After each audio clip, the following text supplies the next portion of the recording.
guys, welcome back to the channel. Please comment, like, and subscribe. Guys, we've made it up to the 500 mark and we're still marching on. So if you haven't subscribed, please consider subscribing.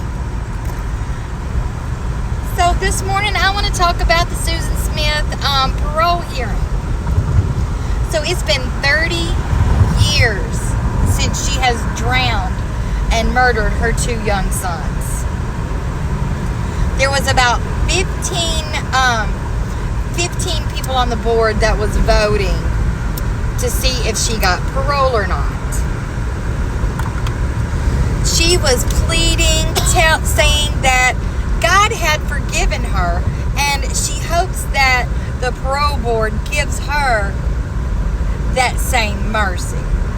You know, the mercy that she did not give to her young boys.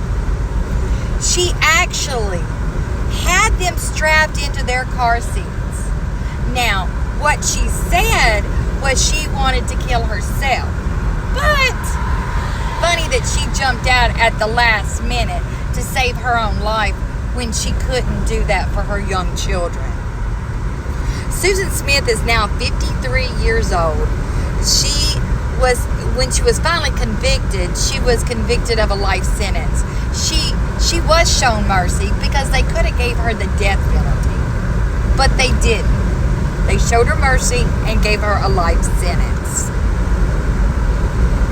This was her first parole hearing that she had, and she showed up for the parole hearing in a video. She was saying she was so sorry and what she did was so horrible. But that's not what she's been acting like since she's been in prison. She's gotten multiple violations. She's also had parole officers that were fired because she was actually having relations with some of these guards. So at her parole hearing, on the video, she was saying that she was so very sorry. It was horrible.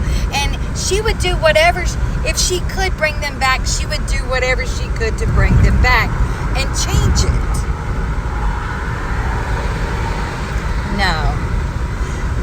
No, that's not the way this works. And if you guys were not around in 1994 when this happened, something else she did. She tried to put the whole United States in pandemonium because she tried to say that she was carjacked and that a black man took her car and her children. So she was already trying to set up somebody of a different race instead of her getting in trouble, which is so awful. The father of the children, her ex-husband, was also there holding pictures of their two children. He had Michael and Alex, they had their pictures pinned on his jacket. And you know, he's still hurting to this day, even though it's been 30 years. Those lives are gone. And you know that it's probably not a day that goes by he doesn't look and wonder what those children would be like as adults. Wonder what what kind of accomplishments they would have made. And I realize this hurt. My son passed away when he was 6 months old of SIDS. So this pain is real and it never goes away. And I'm so happy that David Smith, his pleas to make her still sit in prison was taken seriously and was granted. And to me, by granting this, those two babies, their life has not gone unnoticed. She was dangerous back then, and guys, I think she's dangerous still to this day.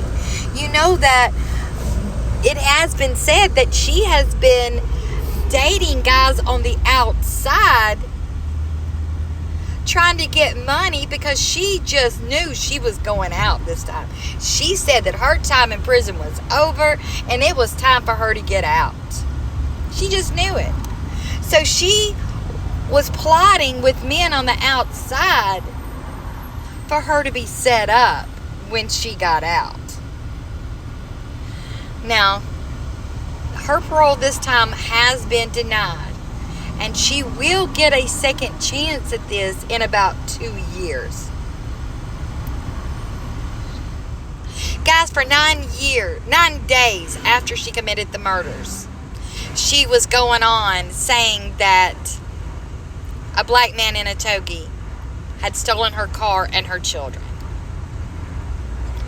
And the biggest thing about this is the reason why she committed these crimes was for a man.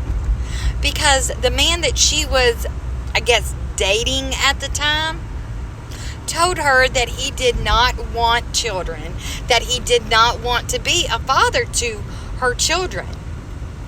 And, you know, in his mind, he was thinking, okay, I told her this, she's going to back off, she's going to leave me alone, she's going to find somebody else. But not in Susan Smith's warped mind. She got rid of the thing that was standing in her way for this man. You know, kind of like Gypsy Rose did, because her mother was in the way with her man. So I think Gypsy and Susan are 2 peas in a pod. But finally, after 9 days, and the police getting more and more information, knew that her story was not right. And she finally confessed. Can you imagine the egg on her face? Her lying for 9 days, blaming an invisible person just because of his skin color? Oh my God. That is horrible. But guys, I think the world is safe from Susan Smith right now for the next 2 years. And I almost guarantee you when those 2 years in, David Smith will be back up there to keep his 2 children's lives and their horrible death front and center for the parole board to hear. Guys, let me know what you think in the comments, and I'll talk to you soon. Thanks for watching my video, and please don't forget to subscribe.